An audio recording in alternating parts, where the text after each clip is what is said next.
Hi guys, welcome to धन। दोस्तों, आप चाहे स्टॉक मार्केट में ट्रेडिंग करें या इन्वेस्टमेंट करें, लेकिन आपको अपने लिए एक चीज जरूर चाहिए होगी, वो होगी अच्छे गुड क्वालिटी स्टॉक्स। दोस्तों, अगर आप ट्रेडिंग भी ऐसे स्टॉक्स में करते हैं जिनकी क्वालिटी बहुत अच्छी है, आप अपने आप को एक्सट्रीम शॉक्स या फिर ब्लैक स्वैन इवेंट में प्रोटेक्ट कर सकते हैं। क्योंकि अगर आपके पास अच्छे स्टॉक्स होंगे तो ये कभी भी आपको मार्केट के बुरे टाइम में, इकोनॉमिक डाउनटर्न्स में, रिसेशन के टाइम पे, या जब कभी भी मार्केट थोड़ा सा करेक्ट करती है, ऐसे टाइम पे ये कभी आपको धोखा नहीं देंगे। एंड ऑफ कोर्स, अगर आप इन्वेस्टर हैं तो फिर तो आपकी लगातार जरूरत है किस टाइप से आप अच्छे स्टॉक्स ढूंढ पाएं और आप उनको धीरे धीरे करके एक्यूमुलेट कर पाएं। दोस्तों, जिस तरीके से हमारे बुजुर्गों ने, हमारे बड़ों ने, हमारे पेरेंट्स ने, ग्रैंड पेरेंट्स ने, इन सभी लोगों ने अपने लिए गोल्ड एक्यूमुलेट किया, टाइम आने पर छोटी छोटी करके अच्छी अच्छी प्रॉपर्टीज एक्यूमुलेट करी, एंड फॉर दैट मैटर कुछ और चीजें एक्यूमुलेट करी जो आज हमारे काम आ रही है। लेकिन इन्होंने ये सारी चीजें तब एक्यूमुलेट करी जब इंडिया की कैपिटल मार्केट्स बहुत ज्यादा डेवलप नहीं थी। रादर मैं ये बोलूंगा, सेबी के आने से पहले ही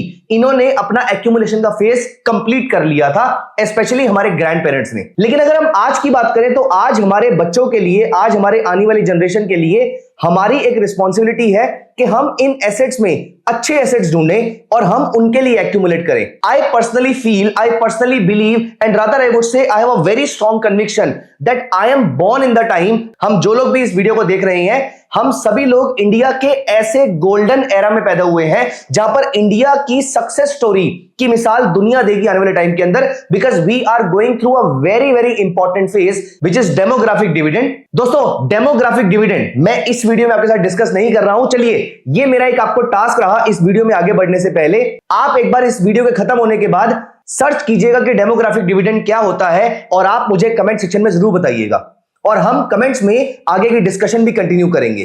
तो दोस्तों, वापस आते हैं टॉपिक पे।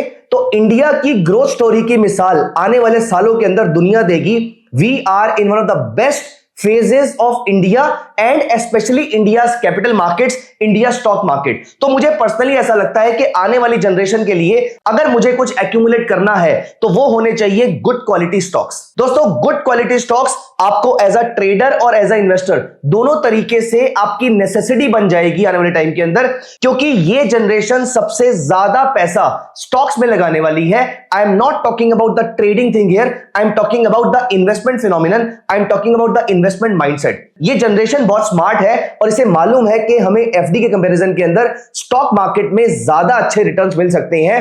जहां पर एफडी आपको 6 से 7% के आसपास का रिटर्न देती है, वहीं स्टॉक्स आपको आराम से इन्फ्लेशन को डबल या ट्रिपल मार्जिन से बीट करने की कैपेसिटी देते हैं। दोस्तों, मैं लेकर आया हूं आपके साथ ये वीडियो सीरीज, और ये वीडियो सीरीज बहुत ही खास है। इस वीडियो में एक नहीं, दो नहीं, 3 वीडियोस हैं, लेकिन आगे की 2 वीडियोस इस बात पर डिपेंड करेगी कि आपको ये वीडियो कैसी लगती है। इसके व्यूज, इसके लाइक्स, इसके कमेंट्स के बेसिस पे मैं आपके साथ अगली वीडियो का टॉपिक डिस्कस करूंगा। इस वीडियो सीरीज में मेरा जो प्लान है वो ये है कि आप चाहे किसी भी टाइप के इन्वेस्टर हैं, आपको किस कैटेगरी के स्टॉक्स परचेज करने चाहिए, मैं आपको उसके लिए प्रोसेस बताऊंगा और मैं आपको उसके लिए स्क्रीन बना के दूंगा। दोस्तों, मैंने जितनी बुक्स पढ़ी हैं इन्वेस्टमेंट के रिगार्डिंग, मैंने इसमें पढ़ा that there are 3 kind of investment philosophies. One is called value investing, second is called growth investing, and third is called blend investing या फिर GARP, growth at reasonable price. पहली philosophy को follow किया Benjamin Graham ने, जिन्होंने value वाले सारे shares को परचेज किया। दूसरी फिलॉसफी या दूसरी स्ट्रेटजी को फॉलो किया फिल फिशर ने, जिन्होंने ग्रोथ स्टॉक्स को एक्यूमुलेट किया। और तीसरी स्ट्रेटजी को फॉलो किया वॉरेन बफेट ने, जिन्होंने अच्छी क्वालिटी की कंपनी को सस्ते रेट पे परचेज किया। दोस्तों, मैं इस वीडियो सीरीज में आपके साथ ये तीनों टाइप की फिलॉसफीज डिस्कस करना चाहता हूं।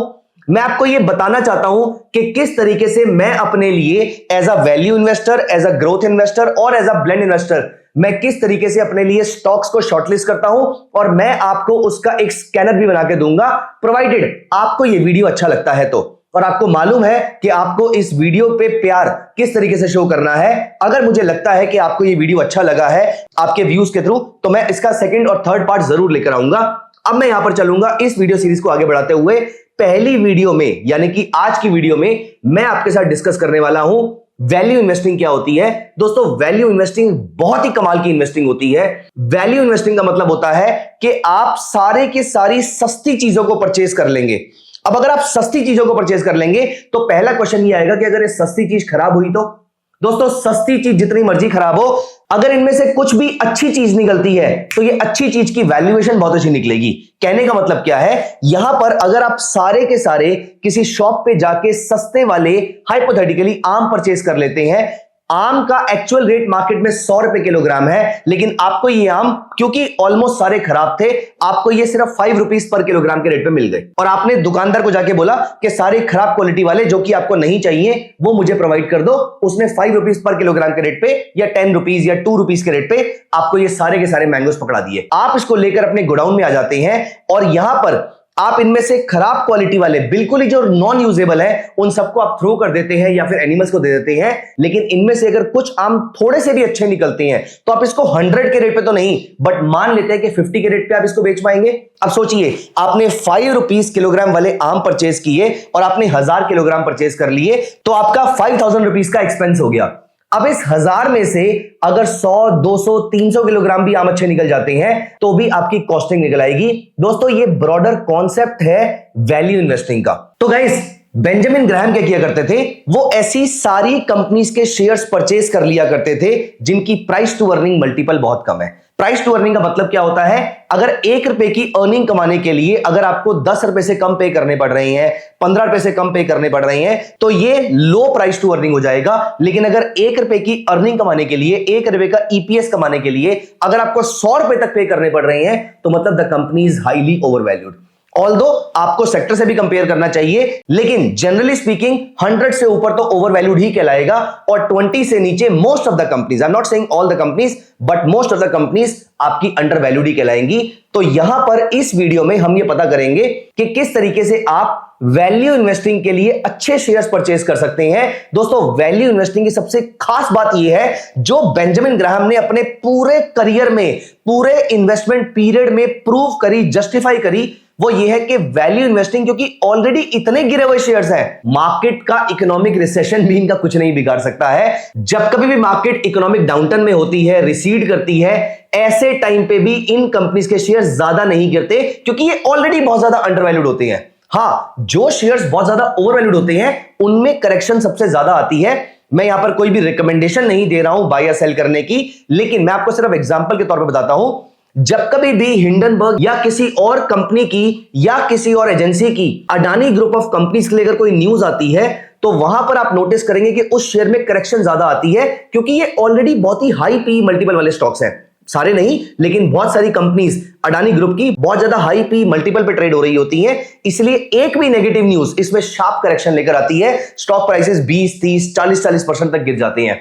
लेकिन यही अगर आप अंडरवैल्यूड कंपनीज को देखें, इनकी करेक्शन हार्डली 5 से 7% के आसपास की रहेगी बुरे से बुरे वक्त के अंदर भी, क्योंकि इनमें गिरने के लिए ज्यादा कुछ बचा नहीं होता है। तो ये सबसे खास बात है वैल्यू इन्वेस्टिंग की। तो आइए यहां पर without any delay let us try to find out what are the most important, what are the most critical parameters to find out, to search for the undervalued companies, the value companies, the value growers. हमें सिर्फ value company नहीं चाहिए, हमें सिर्फ ऐसे आम नहीं चाहिए जो सस्ते मिल रहे हो, हमें ऐसे आम भी चाहिए जो सस्ते मिल रहे हो लेकिन अच्छे भी हो। हम ये सारे पैरामीटर्स स्कैनेक्स में डाल सकते हैं और हम निकाल सकते हैं अपने लिए किस तरीके से आप वैल्यू ग्रोअर्स ढूंढ पाएंगे। मैं यहां पर सिर्फ वैल्यू कंपनीज नहीं ढूंढ रहा, मैं यहां पर वैल्यू ग्रोअर्स ढूंढूंगा जिसमें मुझे यह पता लग जाएगा कि ये कंपनी सस्ती भी है और इन कंपनीज के ग्रो करने के चांसेस भी ज्यादा है। आइए मैं यहां पर आपको सबसे पहले इनके पैरामीटर्स बताऊंगा और उसके बाद मैं आपको लेकर चलूंगा स्क्रीन पे, जहां पर स्कैनेक्स में आप ये पता लगा सकते हो कि कौन कौन सी कंपनीज हैं जो इस समय अंडरवैल्यूड हैं। Even though the markets are trading at all time high, let me tell you there will be some companies जो उस टाइम पे भी अंडरवैल्यू ट्रेड हो रही होंगी। आइए हम यहां पर ओपन करते हैं scanex.trade, धन का स्कैनिंग प्लेटफॉर्म। दोस्तों सबसे पहले मुझे ऐसी कंपनी चाहिए, क्योंकि हम वैल्यू इन्वेस्टिंग कर रहे हैं, इसीलिए सबसे पहले मुझे ऐसी कंपनी चाहिए जो अंडरवैल्यूड हो। अंडरवैल्यूड की वैसे तो कोई स्पेसिफिक डेफिनेशन नहीं है, लेकिन जनरली स्पीकिंग अगर आपकी प्राइस टू अर्निंग मल्टीपल 10 से कम है तो अंडरवैल्यूड होने के चांसेस बहुत ज्यादा होते हैं, 20 से कम है तो भी अंडरवैल्यूड है। ब्रॉडली स्पीकिंग निफ्टी का प्राइस टू अर्निंग मल्टीपल 22-23 के आसपास चलता है।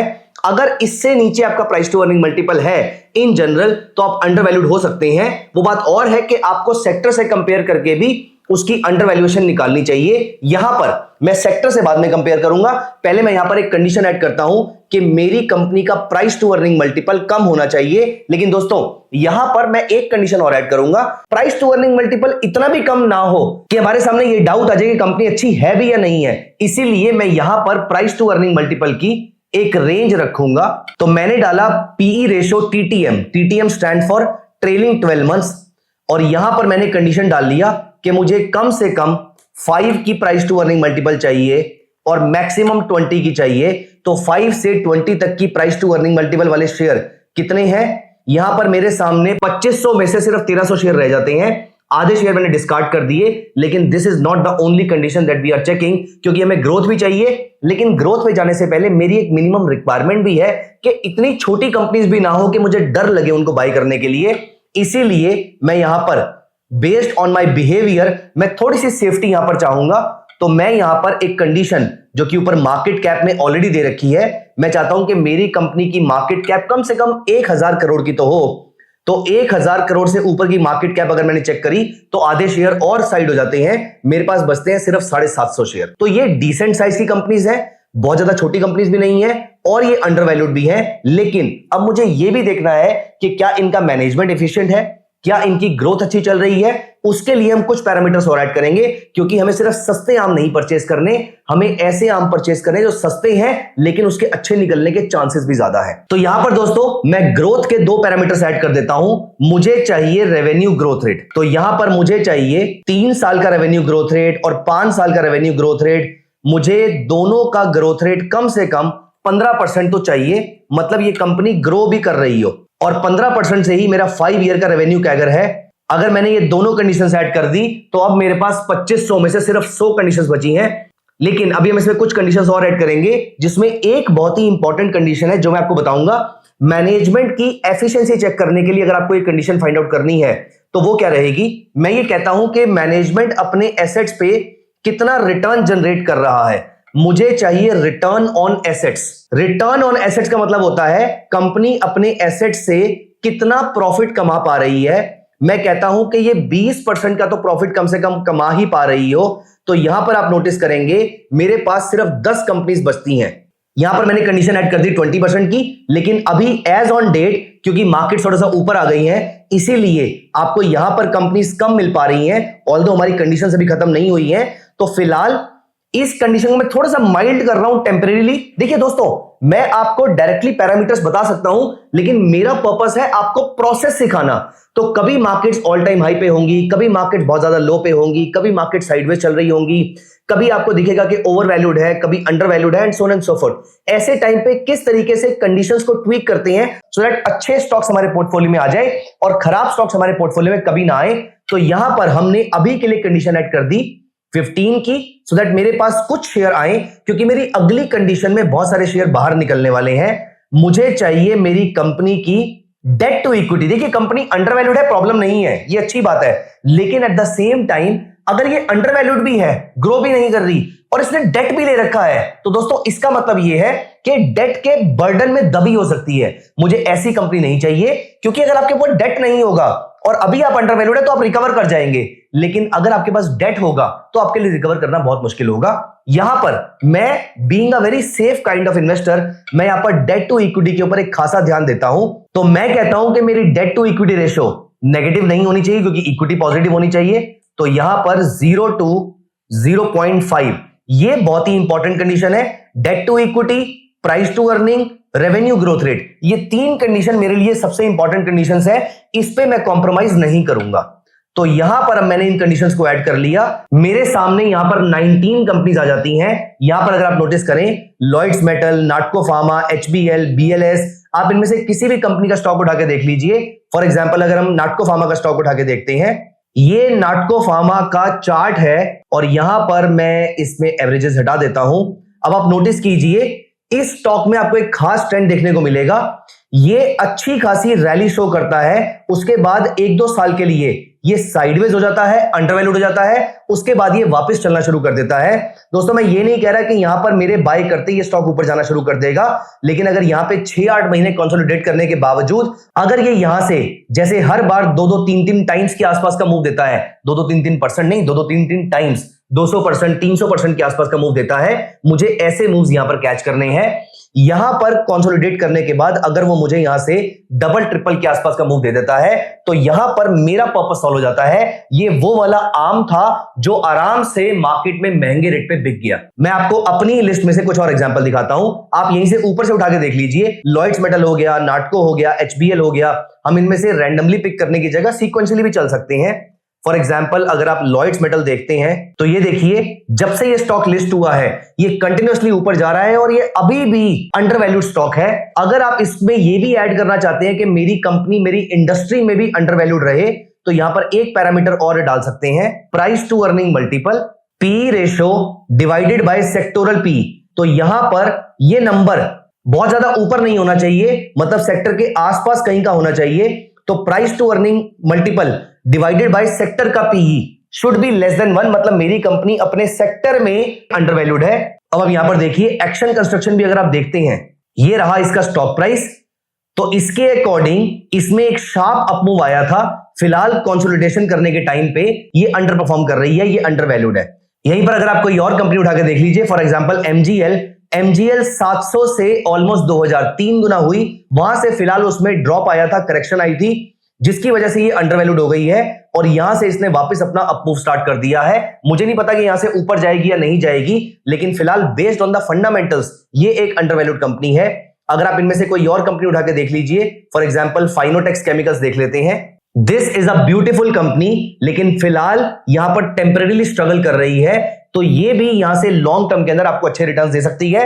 नॉट अ ट्रेडिंग और investment recommendation, based on the fundamentals, क्योंकि ये कंपनीज पिछले 5 साल में 15% से रेवेन्यू ग्रो कर रही है, पिछले 3 साल में 15% से रेवेन्यू ग्रो कर रही है, बिना ज्यादा डेट लिए कर रही है, प्राइस टू अर्निंग मल्टीपल भी लो है, रिटर्न ऑन एसेट्स भी बुरा नहीं है। ये सारी चीजें मिला के आपको नेट में अच्छी कंपनीज मिलेंगी। दोस्तों ये जो आपका स्क्रीनर है ये आपको मदद करेगा ऐसे स्टॉक ढूंढने में जहां पर आपको अंडर वैल्यूएशन देखने को मिल सकती है। It test your patience and it takes time to move in the right direction, या जो भी आपकी फेवरेट डायरेक्शन होती है वहां पर किसी भी स्टॉक को मूव करने में टाइम लगता है, महीने लग सकते हैं, कभी कभी साल लग सकते हैं, लेकिन अल्टीमेट ऑब्जेक्टिव इज कि आपको 4 गुना, 5 गुना, 10 गुना, 3 गुना ऐसे टाइप के मूव्स मिलते हैं।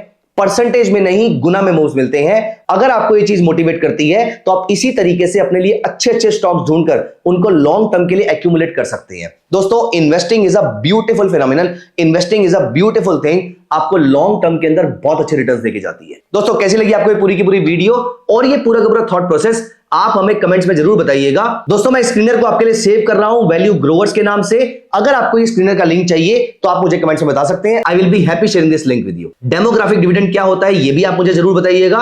And at the same time क्या आपको यह पता करना है कि ग्रोथ स्टॉक्स कैसे निकाले जाते हैं, ऐसे स्टॉक्स जो चाहे थोड़े से ओवरवैल्यूड है लेकिन यहां से और ऊपर जा सकते हैं, इनमें एक शार्प मोमेंटम भी देखने को मिलता है, जहां पर वैल्यू स्टॉक्स लगातार कई सालों तक अंडरवैल्यूड रह सकते हैं, ग्रोथ स्टॉक्स में प्रॉफिट्स जल्दी आते हैं। अगर आपको वो वाली वीडियो चाहिए तो आप मुझे कमेंट सेक्शन में लिख दीजिएगा वीडियो 2 ग्रोथ स्टॉक्स। मैं जल्दी ही इसका सेकंड पार्ट लेकर आऊंगा जब मुझे ये श्योरिटी हो जाएगी कि आपको ये वाली वीडियो पसंद आई है through your likes, comments and your views. Thank you so much guys, keep showing your love, bye bye, take care of yourself.